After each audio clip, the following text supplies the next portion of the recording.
Hey! Oh my God.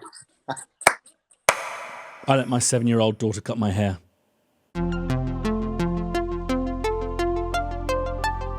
It was like that. Do you remember that woman who tried to touch up the thing of Jesus in the chapel in Italy? And she said once she started, she just couldn't stop.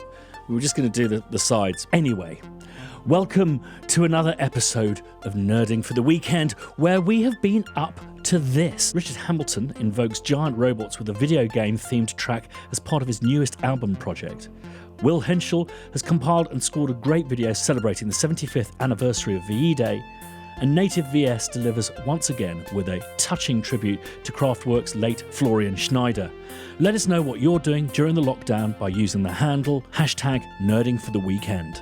Now this week we were also going to welcome on board Joe Ranger, who is creating a new website devoted to promoting sounds and samples made by women and other genders that aren't represented so well in the sound making field. Now we had some technical difficulties. Apologies, Joe. I look forward to sharing this with the community next week. So I hope this week just the one solitary guest will suffice. A man who I would describe as a polymath. He's written hugely successful Broadway and West End shows, but it's his songs that have entered into the pop pantheon that he'll be remembered for, alongside touring the world, entertaining literally millions over the last couple of decades with his sensational band Take That. But most of all, he's an absolute gentleman.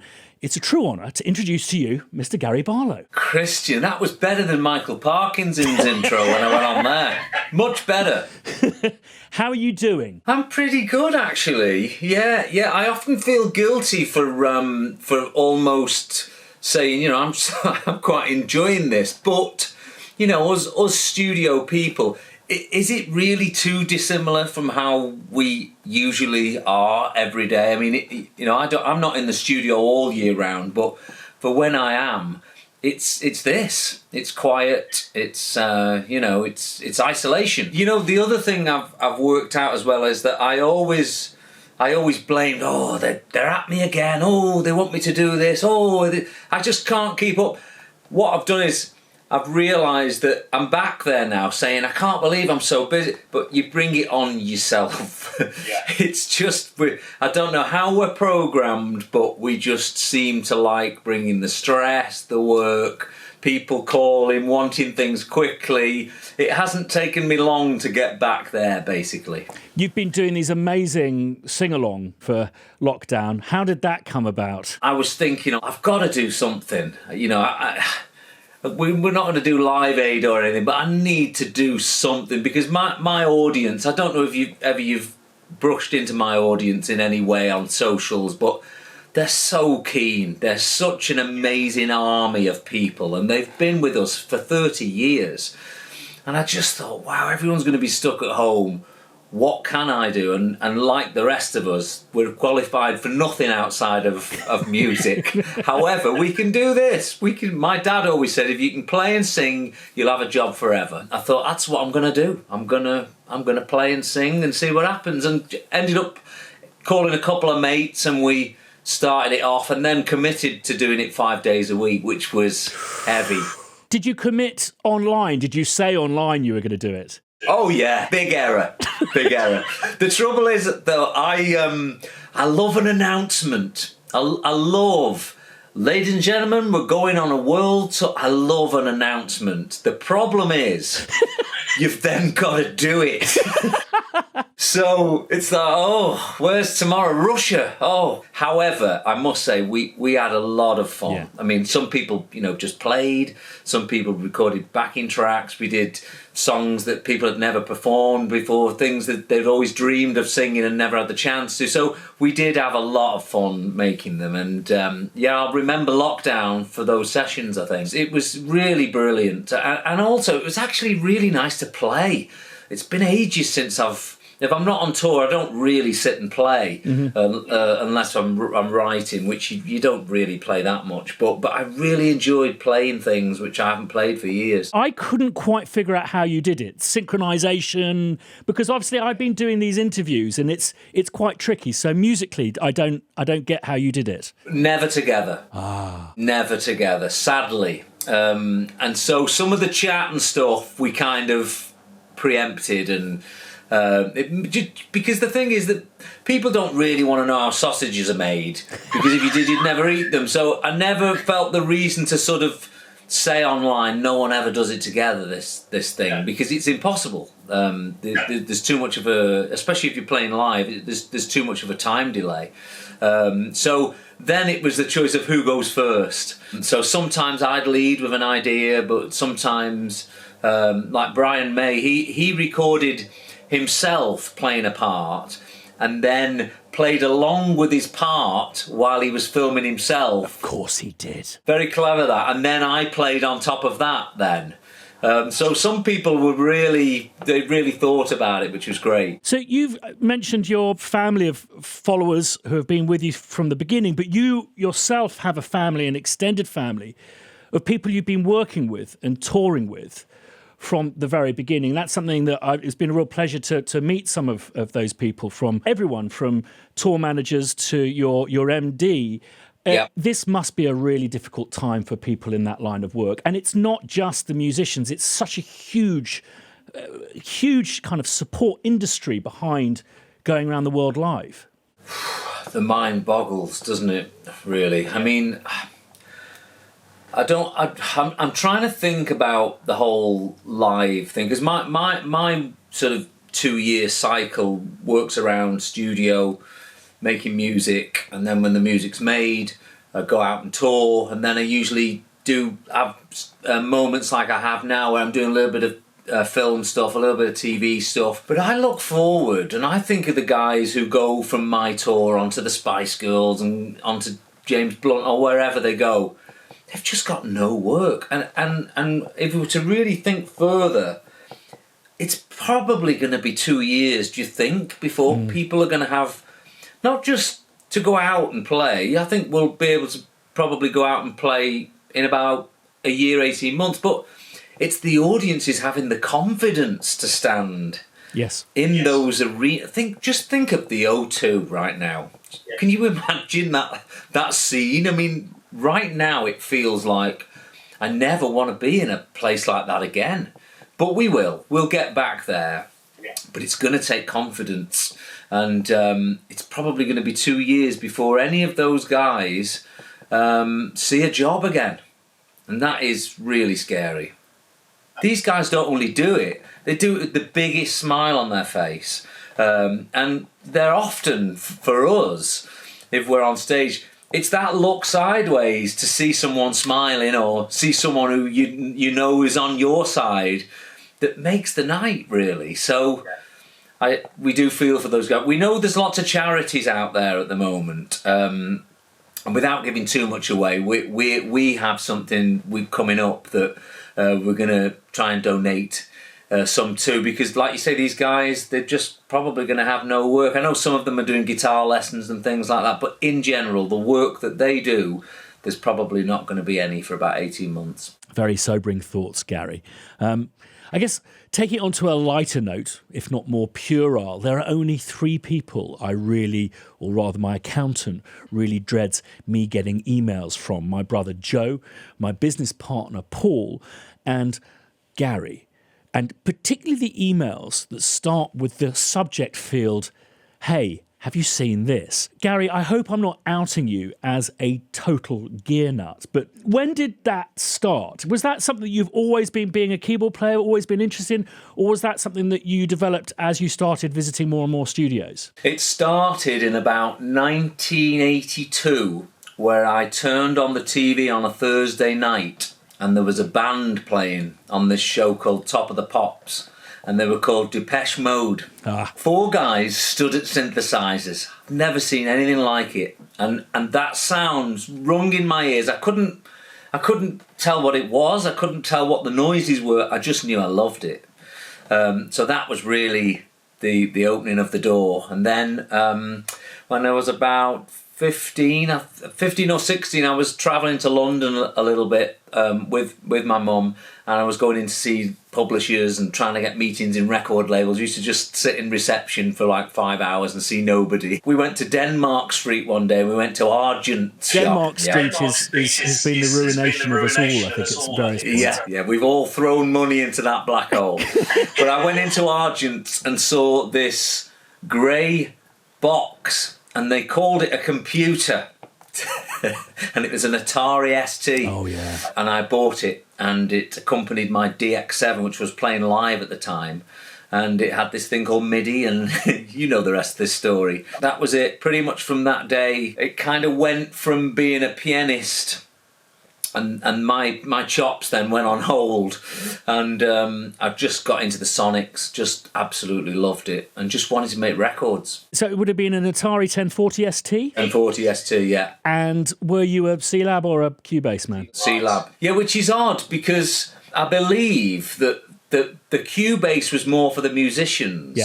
And the C-Lab was more for like the programmery type people who weren't that good at playing. And I just loved C-Lab so much. I really understood the pages switching and the sections and the bar numbers, and it just made sense to me. It was more like a list programmer, wasn't it? It was extremely complex. I remember the manual was about that thick. I mean, it was unbelievable. So soon after getting that, I got a 808. And I got a, which I don't think it was MIDI, the 808, was it? No, it wasn't. So I used to have to record that into the 4-track, and then, after the count, manually hit start, which on an ST, I don't remember that as you hit the enter button, it actually started. There was two things I missed that I think has gone backwards in technology, is when your phone runs out of battery of not being able to plug it in and it switch on. Used to be able to do that. And the other thing was when you press go. Yeah, it'd start. When you were writing some of those early hits, was that on this kind of Porter Studio setup? So it grew quite quickly. I got a publishing deal early on in the band, and we all know that equals money. Suddenly publishing equals money. But I don't know about you, but I've never really had money because I've always spent it on gear. So the money came in and out it went. I had a huge DDA 32 channel mixing desk. I had a 16 track now at this point. I had so many keyboards, really went to town with the studio, got a great mic. And what was nice is that I was delivering vocals and things from home that we were using on the records as well. So, yeah, that was nice. The studio grew very quickly. Unfortunately, what then happened was I'd worked all these years for a life in music. And, of course, as the band took off and we started travelling, I thought, when was the last time I actually did any music? And it was like a year ago. You know, we'd been in Japan and touring Asia and stuff, and you realise, I think, very quickly when you become an artist that like a tiny fraction of what your sort of yearly work is now music. It's just promotion and talking and doing all the bullshit, basically. Charlie Watts always used to complain that being in the Rolling Stones is 5% playing Rolling Stones tracks and the rest is kind of hanging about quite a lot. That's right. You've got to work with some real kind of engineering greats, and you've been picking up kind of chops from them over the years. And you do have a fascination with, it's not just compositional stuff, it's sonics as well. When you're an artist, the great thing is that you get to work in these different houses, you get to work with all these different producers, sometimes 4 or 5 on each record. And I think that whenever I've worked with anyone, there's some piece of gold I've always took away and thought, I'll use that.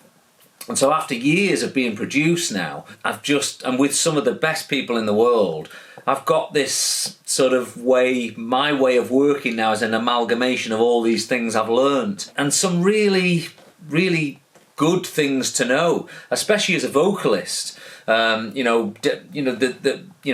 are great, but without the right preamp and without the right compression and learning about your own voice as an instrument and recording it properly and being able to use those takes for records. And because the thing is with being a singer is that you just never we never know when we're going to write if it's going to be any good. And it's the same when you stand in front of a mic. You can stand there one day and you can sing something. You come back the next day and it's a different day. You just can't get what you had yesterday. And if you haven't captured that properly, then why bother doing it? So I've always had the mind of, and I always try and teach my music team, we don't make demos here. No, don't rely on anyone ever having imagination. If you ever have to say to someone, imagine this bit having no, that doesn't exist. We make records from the day one. From the minute you strum a chord, we're making a record. We don't make demos. I do think vocal sessions are possibly the hardest thing to do. I think it's so easy to say the wrong thing and you can just hear it. It's just gone because we respond on a human level. And I guess that's one of the most difficult things because obviously we're musicians. We know when things are in time, when they're in tune. We have our ears attuned to good sonics. But the thing a lot of people don't talk about is how does it make you feel? And that's a very difficult thing to create in a studio space. That whole subject of because it's very, very true that is it's kind of it. How does anything make you feel? I think that the only way of you chasing that idea is to have taste. And it's something else I try and teach our music team is that you've got to listen. You've got to listen because we can only become what we've appreciated. You don't just come out of the womb and go, I'm going to make music. It has to come from things you've heard and things that have moved you in order for something that you do to move yourself. So that's a very true thing, and I try and think of that a lot, especially when I'm writing, is that, okay, I'm having fun here, but what does this mean to anybody? And I've never been one of those artists that say, I don't care what it means to anyone else. I'm writing my soul on this paper. All it is about connection with me. I want people to connect with it. Not one person. I want 10, 20, 50. I want as many people as possible to. Yeah. We're conscious of our health. We make sure we exercise, make sure you eat your greens. But you've got to do it with the nourishment culturally, musically. And this is something that, with my young kids listening to quite a lot of kind of stuff on YouTube, which is using a lot of royalty-free music, it's like you're having too much sugar in your ears. Got to put the AC/DC on loud so you can eat your veg. I also remember a time when, and I think if you think back, you can probably list, but when I go back to where we started talking about Depeche Mode, the beautiful thing about that time is the innocence of listening to music, because now you sit and go, oh wow, that's a good frequency on that kick drum. Oh, yeah. Those hi-hats, they're clipping at 11k. It's like you can't. When was the last time truly you sat down and went, oh, this is just? It's very difficult, isn't it? It's a curse. I always want to say, I took two of the greatest loves of my life, music and film, and turned them into a fucking job. Not being able to turn off the analysis is painful sometimes. Well, tiring. It is, but it's too late, mate. Do you have a preferred kind of vocal mic? What's your current setup where that's concerned? The way my records get from A to B to C is I have my own room, which no one else is in. My assistant is next door to my room, so she can often hear what I'm doing, but isn't part of some of the sessions I'm in. I like to have a space by myself. Then when it starts getting serious, it goes downstairs to Ryan's room. You've met Ryan, haven't you? Absolutely, yeah. So that's when he has... he's much more of an engineer than me. He'll clean stuff up, he'll time stuff for me, whatever it needs doing. He'll put it through bits of compression with real tubes and stuff like that. He'll treat it and mix it. So from my room, it goes downstairs through him and then out the door. I do change these things a lot, but for the last 2 years, I've been using the Sawyers. I think the one I told you about just works for my voice. That does. It has a brightness to it. I think it's Russian technology. And I had a blue from sort of 2002, and it's a similar technology they use. And it's just a terrific sounding mic. I really love it. I also have a 50 SM58, which is just always on hand. I've actually cut lead vocals on those before. Really? And I also have floating a Coles because I like to do live percussion, and I always think a ribbon is the best mic to do percussion on. It doesn't capture too much of the metal. So on the SM58, are you using cans still, or is it when you've got it coming out the speakers? Both. Really? Both. Wow. Yeah. Well, I guess going back to, I love kit. I love all these things. I love these things that make the noise. But we all know truly, without a good song, without a good player, without a good singer, none of these are gonna, without a good performance, it doesn't matter. However, I have caught, performances I've liked on the 58 and just kept it. And engineers never really complain. They just feel what you felt and know it's right. I often say that you can't keep a good song down, that it'll find its way eventually. I don't know whether it be that amazing Dolly Parton track, I Will Always Love You, which Elvis was going to cut, but they didn't get the deal right, and Whitney Houston did it something like 15 years later. Do you believe that a song is almost kind of part of the ether and will always find its way? Definitely. I definitely do. And I think that, spending time around, especially nowadays, I think, with what we've got with social media, it feels like for a moment people felt like there's a shortcut here. I'm going to shortcut my route here because of this.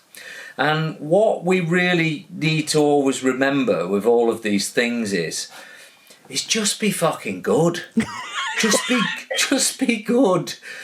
Play better than everyone else. Try and sing better than everyone else. And try and make your song better than everyone else's. And I really believe that if you're good, or if it is good, it'll always find its way somehow. Because the things that really do well, they're usually good, aren't they? That the films that do well are usually great films, or great, number one's usually good, or it's not always the case, but you know what I'm saying. And there's so many songs where you kind of go, I didn't realise that was a cover. Sinead O'Connor doing that Prince track and stuff like that. But it finds its way. But the strength is not in the quality of the marketing and the radio plugging, not even maybe in there's a great performance and a great video with her crying, but she started with a good fucking song. Yeah, that's it. Yeah, good songs. There's no shortcut to there. There really isn't. See, I've come through the social club circuit. So when I was 10, I had my first. I stood on a stage first when I was 10, playing the organ and the keyboards, and from that point till I was 15, like 5-6 nights a week, I was playing these standards. So Neil Diamond, Barry Manilow, Lionel Richie, standards you were playing every night, because that's what the audiences want. And of course, suddenly you realise that, hang on a minute, I've had 5 years of working out what's under the hood of these things. I've learned the DNA of these things. I know where the chord should go. So again, the listening, the experiencing, that all pays off in the end, I think. But also witnessing the impact. Exactly, of what it does to people. I feel blessed that I see both sides of it, really, because there's no more creative time than coming off tour, because you've seen what it does, you've seen how it works, and how people just own it. It's not yours, it's theirs too, and it's like, I don't know, it makes you try harder, it makes you think deeper, and it reminds you that there's an audience there if you want it.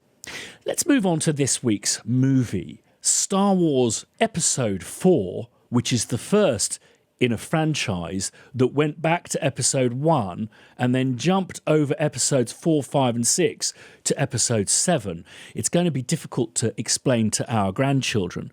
Episode 4, though, for many of us, is the real, true originator. Directed by George Lucas in a genre-bending thing that took the world by storm.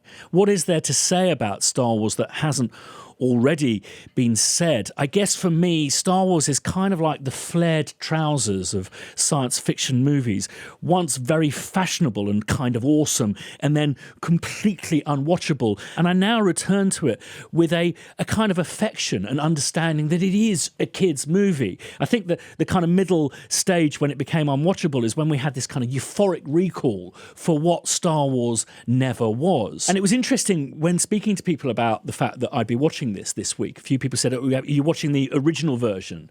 And by that, they mean the version that wasn't kind of tinkered with in the kind of noughties by George Lucas with the CGI bits.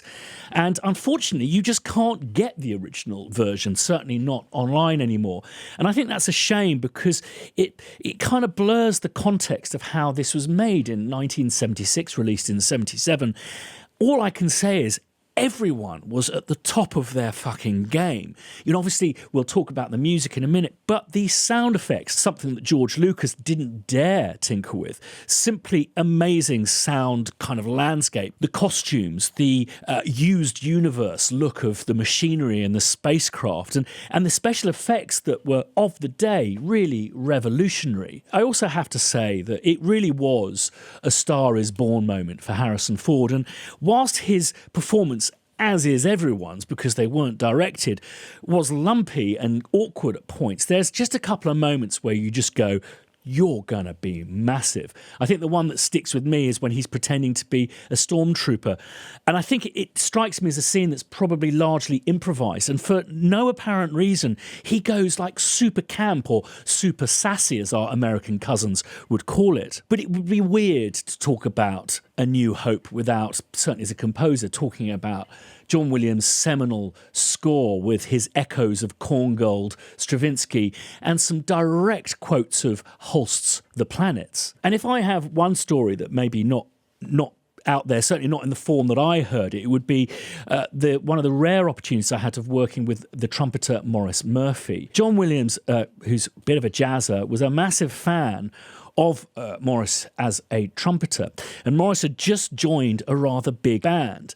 Now, John Williams apparently wrote the theme with Maurice in mind and said, "Maurice, I've written you a theme for this new kind of space pirate, space cowboy thingy that I'm working on. Would you care to come across to Boston to record it?" And Maurice apparently said, "If you want me, you've got to use my band," at which point John came over here. And of course, that band was the London Symphony Orchestra. And you could argue that Maurice's action and John's desire to work with Maurice opened the floodgates to America coming over here to record orchestral scores, an exodus that happens to this day. So thank you, John, thank you, Maurice. But of the many anecdotes that surround this work of a true disruptor, George Lucas, it has to be the context for everyone who watches it. My dad always used to say, you know, people who lived through the 60s, they all had two common memories: where they were when they heard that JFK died, and where they were and who they were with when they listened to Sgt. Pepper's for the first time. I think for people, Gary, born in our kind of era, I think the one thing you remember from the 70s is where you were and who you were with when watching the first episode or the fourth episode of Star Wars. So what was your story surrounding this, Gary? I was in the cinema. First time I'd been to the cinema as well. So, really? Yeah. So it was not only that it was Star Wars. It was like, what? Where am I? And who are all these people? And you know, and then the music. So of course, you know, we had a telly this big at home, and this music, and it was just, I couldn't work it out. I didn't want to work it out, but it was heaven. I'd never heard anything so exciting. I'm actually getting chills thinking about it now, of an orchestra playing this incredible, powerful music. It just put me in a trance. The film was amazing anyway, and incredible, and like nothing you've ever seen as like a 7-year-old. But the music, oh my goodness, just colossal. And still is, though, still is. And I think what's really interesting about it is listening to it, because I forgot that it's not recorded at Abbey Road. It was recorded at Anvil Studios in Denham, which is a tiny room. And so it's a really remarkably kind of tiny ambience that you hear on the film, but it's that strength of orchestration. And it's not just people playing loud, it's just the depth and the colour and the joy. And you know, the other thing is something I was taught very... I was about 19 at the time. I had a mentor who used to teach at the Guildhall, and I was really having trouble. The label weren't liking much of the songs I was coming up with, and I saw this guy Bob, and I played him some music, and he put on Nimrod, and I was sat there, and it just dawned on me, oh my God, simplicity. I've been too complex. Now, of course, the score for Star Wars is extremely complex. However, you know, the themes, they're just so bloody simple. Yes, and there's not that many of them. Not that many of them, but used in the best way, you know, with like thirds and fifths really prominent, really like a child could play it. And that's the genius of it. That's the genius. And also, I think the score was deeply unfashionable at that time. It was more kind of harking back to the 1950s, kind of the golden era of cinema as well. It reminds me a little bit of a few years ago. I went to see a guy called Michael Gracie, and he was making this film called The Greatest Showman. Nobody wanted it. Nobody was interested in it. But this guy was on a mission. It wasn't cool. The studio really didn't want to make it or finish it or all the rest of it, and he dragged everyone through this experience. And I think it was similar with Star Wars. I think it was only Lucas who really could see the possibilities of this thing. I think there was a lot of laughing on set. Don't think people really took it seriously. And it was just a runaway success, and it will outlive us all. I just think it's a brilliant franchise, and I've watched everyone. I actually bumped into Lucas once. Wow. Have you ever met him? No. Well, he didn't know he'd met me. It was literally I was working with a producer in San Francisco, and in San Rafael, which is where the Lucas Studios is, I think, up that way.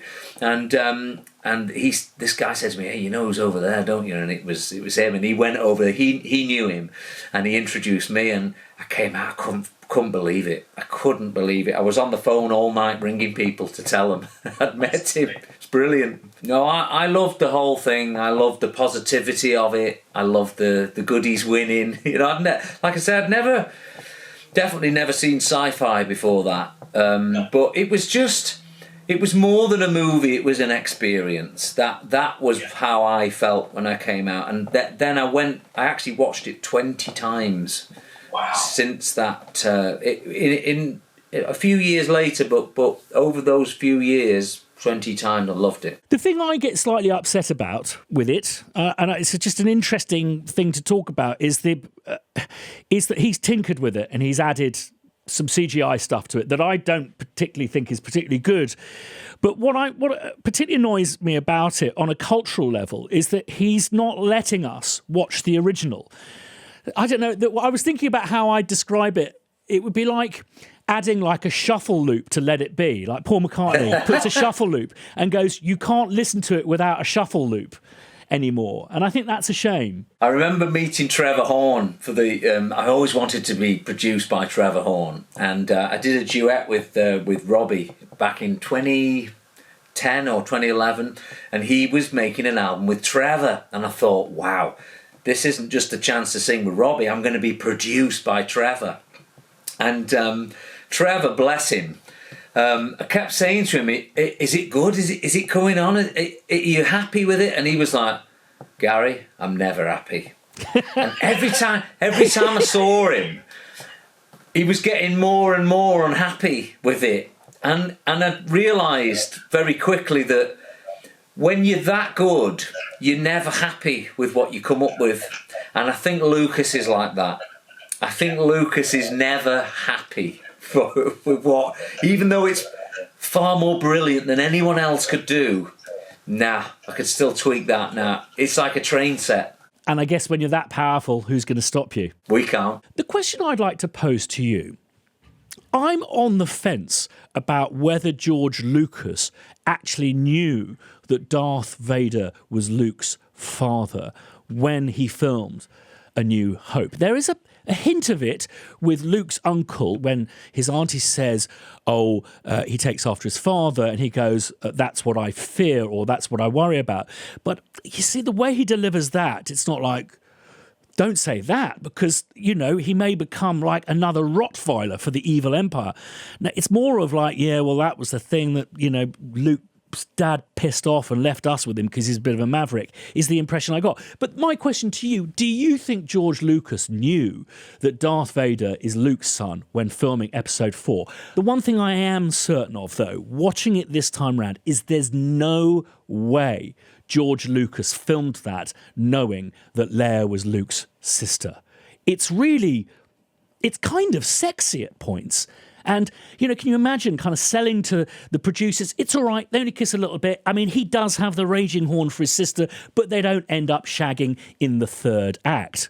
Sorry, the sixth act. I always thought it'd be funny to imagine every single scene in the original Star Wars trilogy where both Darth, Leia and Luke all knew they were family members.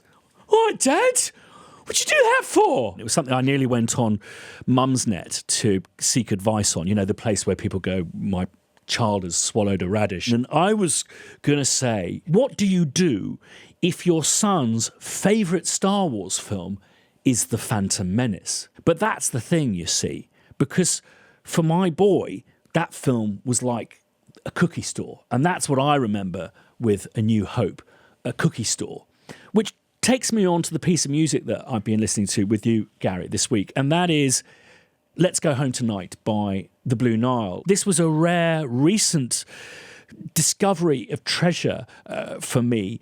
My wife is from this part of the woods, Edinburgh, and studied in Glasgow. And the Blue Nile are from Glasgow. They recorded their two seminal albums near Edinburgh.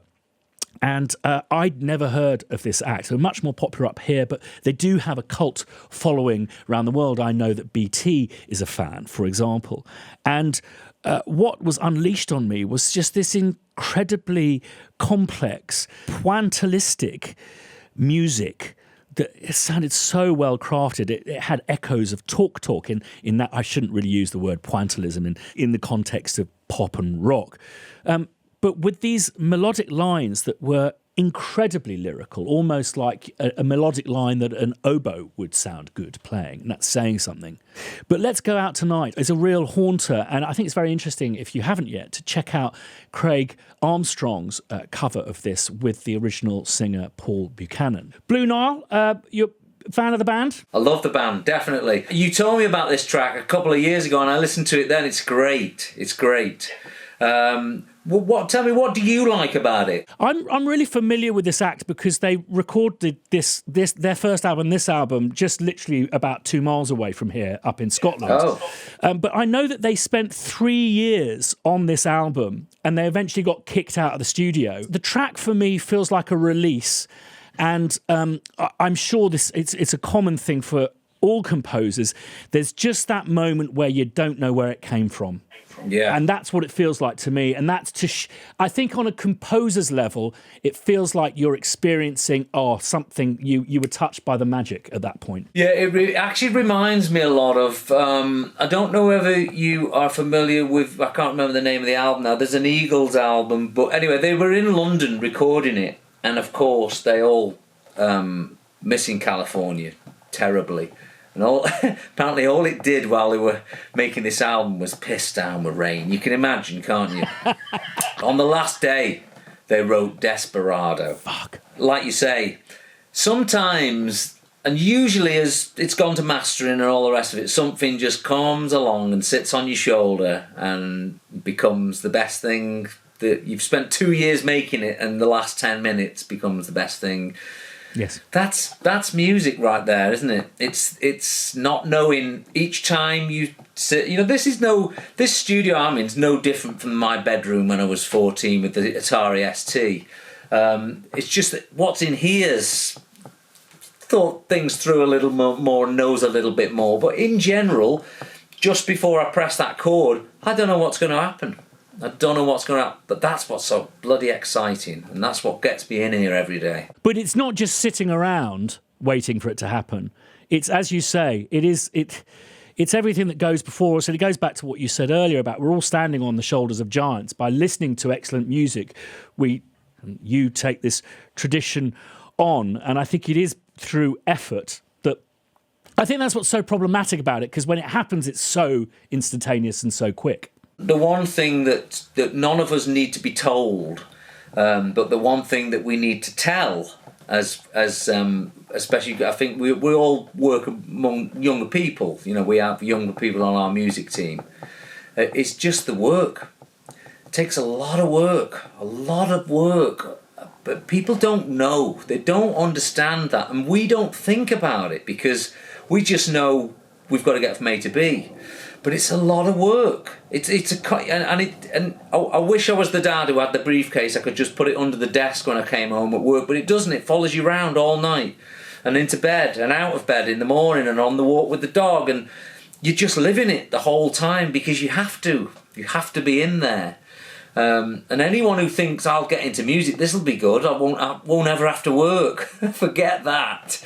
It's just not true, is it? It's absolutely terrifying, I think. And that's, you know, and I think it's particularly the people who, you know, like yourself, the people who make it look easy. You know, when you watch Beyonce and you just go, that dance routine that you're doing while singing, that's not something that you're not just born with that talent. She naturally has a natural talent, but it's you are putting the hours in to get there. When you look up to those levels, Lady Gaga and people like that we only ever see glimpses of, they're like athletes. Those people, they're truly like athletes. They've learnt their craft. They've done the hours. They've done the performances. You know, even before I joined the band at 19, I'd done thousands of gigs. I mean, thousands of gigs. So, you know, when it actually came time to stand on a stage, I was like, yeah, so what, you know? And that's what you've just got to be. You've got to be on the field to score. That's what I always say. Last time I bumped into Ed Sheeran, he's a great example for any of the young up-and-coming people. If you bump into Ed, he's flying somewhere to do a gig, or he's going to a studio, or he's going somewhere to do a photo shoot, or he's going somewhere to do an interview. He doesn't stop, because you can't stop. You know, when you're Ed Sheeran, you've got to be everywhere all at once. And so, you know, you look at him and you go, that's what hard work looks like. That's what being an athlete looks like. That's what being one of the biggest artists in the world takes. And you, Gary, you've had just an extraordinary long career. Talking about being an athlete, have you worked out what's necessary and what isn't necessary in order to stay alive? I tell you, you'll like this, but it took me years, you know, to learn the smallest word of all, but the most crucial. It took me years to work this out. The word no. Yeah. The word no. And the problem is, my dad always said to me, if anyone offers you a job, you take it. You bloody take it, you do. That's what you do. You take it. And so, you know, whenever I'd thought, I don't really want to do that, I'd hear that voice in my head. But anyway, I eventually grew up, and this isn't that long ago, and learned how to say no. And it's such a good thing, and I know that you have to be at a certain place to be able to start saying no, and especially with how times are at the moment. But I truly believe that when you say no, it comes from a few different places. It means you're going to say no because the other thing you're doing, you're going to put double the amount of effort in. Because I'm going to say no because I'm better than this. I deserve my time to be spent on things that are better than this. It's not no because you're a dickhead. It's no because you're being sensible and because you want to direct your efforts somewhere else. That's the no I have adopted, and it's truly awesome, actually.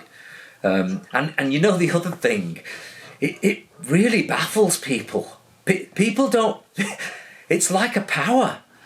You say no. You say no. Hey, we want this guy more now. Go back with another offer. It's amazing. It's amazing how it can elevate what people think of you even. Someone who annoyingly is 15 years younger than me taught me this lesson about the word, and it was, I would say, about 6 months ago, about saying no. And they said, there's something that is common with all people who don't know how to say no, and that is they don't know what they want. That's it. That's it. Yeah, so you just say yes to everything. You know, you're possibly a little bit rudderless and all of that kind of stuff. You've given me a brilliant soundbite of I could go. And so I asked Gary if he'd appear, and it's like, and the reason I'm going to say no is I'm better than this. Oh, no, absolutely. Listen, mate, I owe you. You entertain me so much. I give so much of your performances are watched by me on planes, in the back of cars, before I go to bed at night. I absolutely love it. Absolutely. So I owe you this tenfold. Oh, thanks. The amount of entertainment you've given me. Well, this has been absolutely fascinating. I think it's only right that we end on something puerile. So is there a piece of kit or a bit of kit that you're looking at that's tickling your fancy at the moment? Oh, that's a good... You know, your business partner and my friend Paul Thompson, he's a devil, him, because I thought I was the only one who sabotaged Wallet, but he's got me onto this... mix with the Bastards thing, which actually my Ryan at the studio, he's been on a couple of those courses, but I've now been hooked in. Really? And it's a bad place. Don't go there. Cost you thousands. You look at the subscription, you go, oh, this is all right. £10. It's not that. It's not that. It's like sound on sound. It's not a fiver. That magazine's going to cost you far more than a fiver. I can promise you. And this mix with the Masters doing it to me. Is it that moment where they go, you see, I could never do a mix without this? Oh, every day. I've got it. I can't finish this without this now. Yeah, totally. There's a little pair of compressors just to just leave with you this, Christian. I think they're mono, so you need two of them. Called Dave Hill's Titan. Extremely fast release. You can like knock 11 dB off them and you don't lose your transient. A really powerful piece of hardware kit, which I'm going to have on tests next week. So I'll let you know how that goes. Thank you so much, Gary. It's been an absolute pleasure, and hopefully see you in person the next time. Is there anything you could talk about of stuff that's coming up that you're working on or to look out for? When I was on tour last year, I had an idea for a record. Oh, I'm going to make an orchestral record, and then thought, well, I don't need to start this early, and I just could. It just wouldn't stay in the head. All the songs came out. I thought, I'm going to record this. It's just too, I'm too excited. Got it all recorded, the whole album, 2 weeks before lockdown. Bloody hell. When's the next time we're going to see 60 people sat in a room together? Thank goodness that the timing worked out. So that's the end of the year for me. So I'm looking forward to that. Great stuff, Gary. Well, thanks again, and stay Welcome. safe, mate. Thank you so much. Welcome. Great chatting to you. Absolute top man. Right. Let's end today with another... Okay, I did have 5 to listen to, but there's one called The Evergreen Voyager that's so big I couldn't download it in time. This is something I am going to get to next week when I do a Piano Book special on how to best beta test your samples, but also prepare them for upload to Piano Book. A lot of the files are getting really big, and I want to kind of question you, the community, whether you feel that that's in the spirit of Piano Book. I do really look forward to having listened to Evergreen, and we'll present it back to you next week. So the Hyundai U852, I've had a go on this already. It's lovely. A gorgeous upright piano, I agree, situated in the chapel corner of Later Day Saint Meeting House. I grew up tinkering on this piano before church began on a Sunday.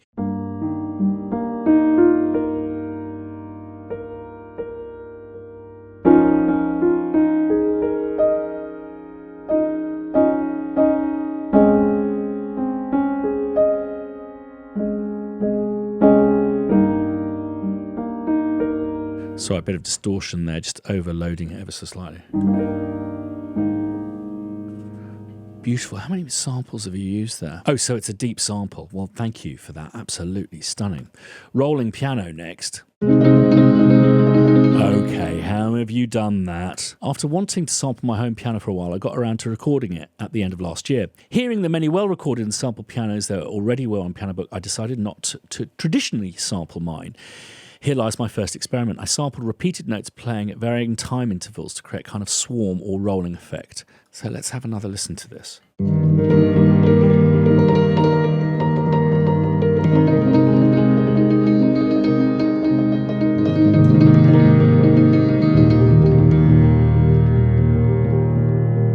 The pointillism guitar. See, you can use pointillism even in the company of guitarists. Recently, I've become mildly obsessed with sounds that are somewhat chaotic yet beautiful at the same time. I wanted to try and recreate this feeling in my own music and decided since I've never created a sampler instrument before, it was about time I had a go at it. So this is by Sam Stewart, and sorry, Rolling Piano was by David Bergman, Hyundai was by Samuel P. Davis. So pointillism guitar, your first time out of the traps, how does it sound?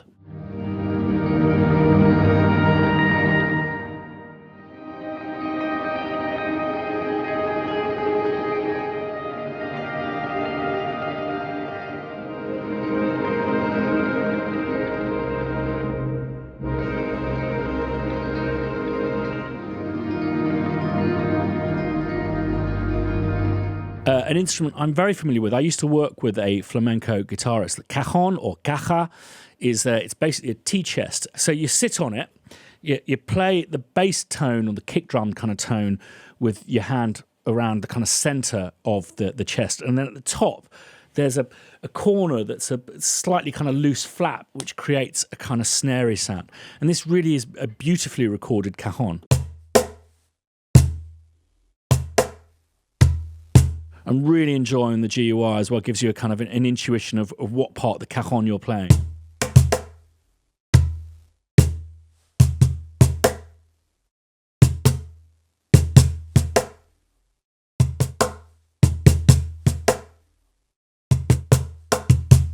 Love to hear what this sounds like just a little bit lower down.